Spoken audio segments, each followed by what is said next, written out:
What's up, y'all? This is Sebastian Mikael, and you know I got soul. Peace out.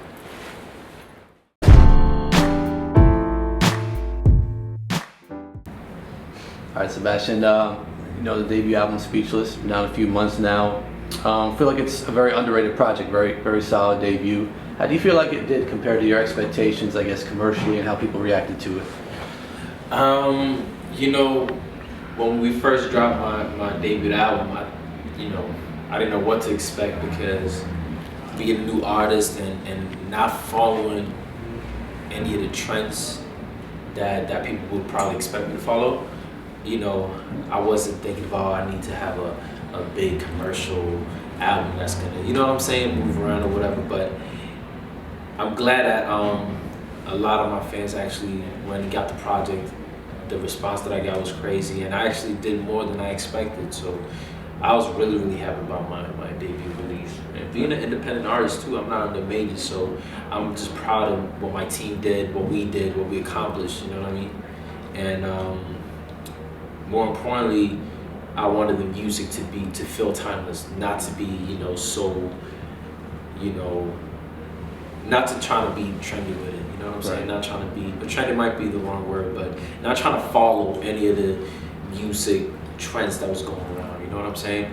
I think it's interesting that you mentioned that because that you weren't trying to follow trends, because as I feel like I put you in that new generation of artists. You're at the forefront of R&B, one of those new generation. Yeah. And you're making an impact there, but you're not following the trends. You got acoustic soul on here. You got elements of 90s R&B on here. Yeah. What made you want to go that direction and not chase particularly what's on radio or what's popular? I think that I didn't want to look back like years from now and feel like, I didn't have like I was second guessing myself, and I was just following what I thought would work. And that's why I stuck with, the music and the style that I wanted to do. And yeah, just really, I really want to be able to listen to my album 2 years from now and feel like this is me. Like this is the way I was feeling when I made this album. This is an honest album. The sound feels timeless, and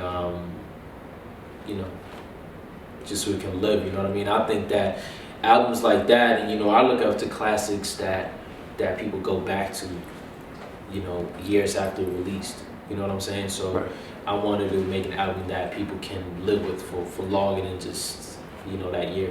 Right.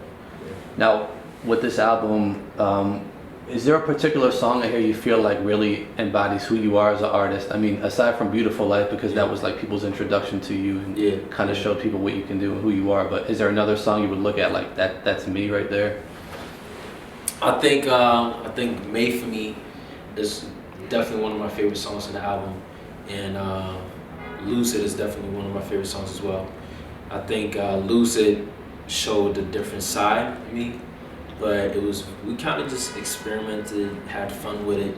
We incorporated a lot of elements that we grew up listening to in Sweden, a lot of like lounge electronic sounds and stuff like that, and mixed it with something that was very soulful. So that's a very interesting mix, and that's why I love that record. And then Made For Me is just a beautiful acoustic duet record that I don't think people really make no more. Right. I don't really hear a lot of those songs. So I just liked it because it stuck out. It is real, and I like the fact that people felt that it was real as well. And we never expected anything from putting that record out. We just put it out because we liked it.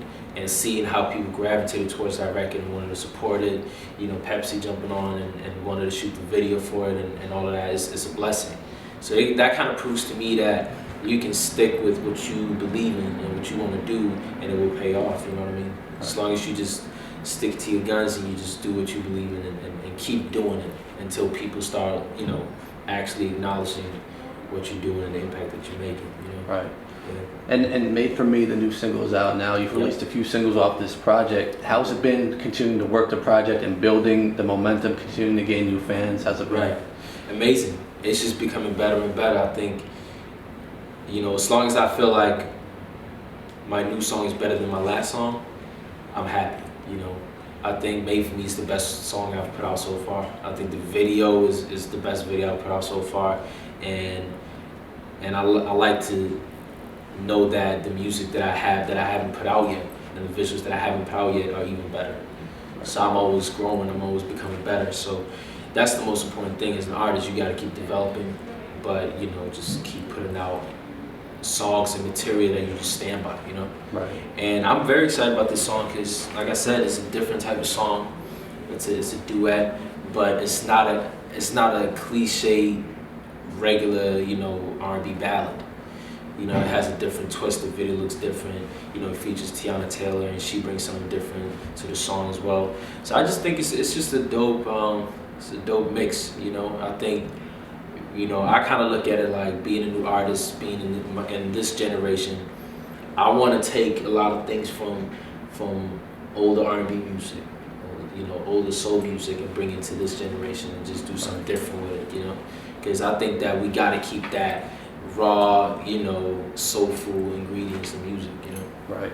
A lot of the newer artists, they don't focus on it as much, and I guess that's partly why a lot of the older R&B fans have a negative connotation of the new generation of R&B. Yeah. You kind of bridge the gap between both the new generation and the older. Yeah. How do you view, I guess, the new generation? How do you look at it? I mean, I think that a lot of people know that R&B is not selling, and you're trying to adapt to what would sell.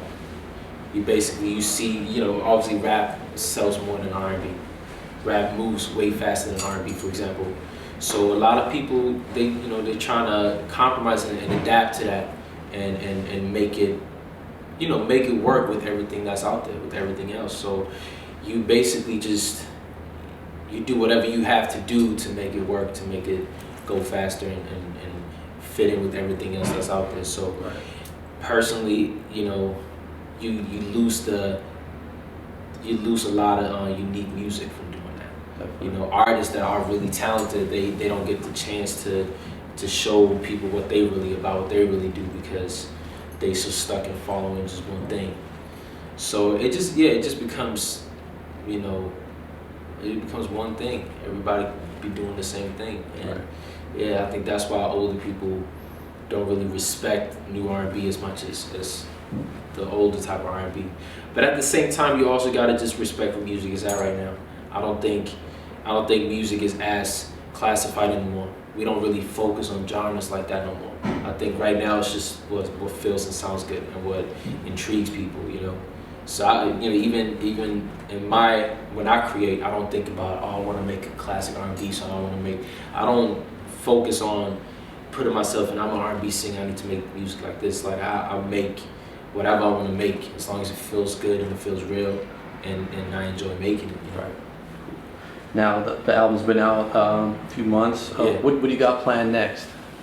Well, you know, we actually just did our first mini tour off the album, which was amazing because, you know, it was my first time headlining shows and everything. So that was a dope experience. And we, you know, right now we're just getting a new project ready for next year.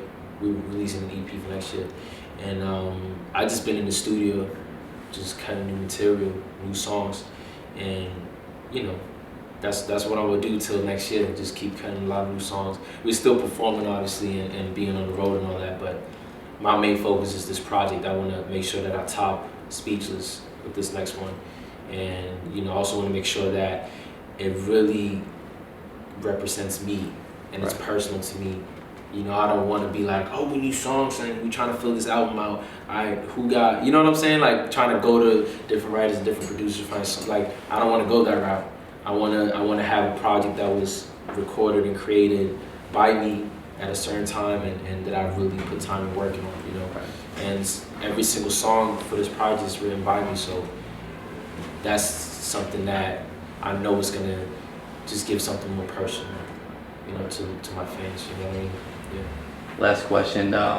Born in Sweden. Yeah. Came over here, trying to make a name for yourself over here in the U.S. But I was wondering, have people in Sweden kind of caught on and gotten behind you and rallied behind you at all as you've made a name for yourself, or not, or no? Some people. I would, you know, Sweden is a different type of market. You know, it's not really. They don't really have an urban market. And personally, I don't even like classifying different markets. I got, you know, urban market and rhythmic or whatever, but they focus more on pop music.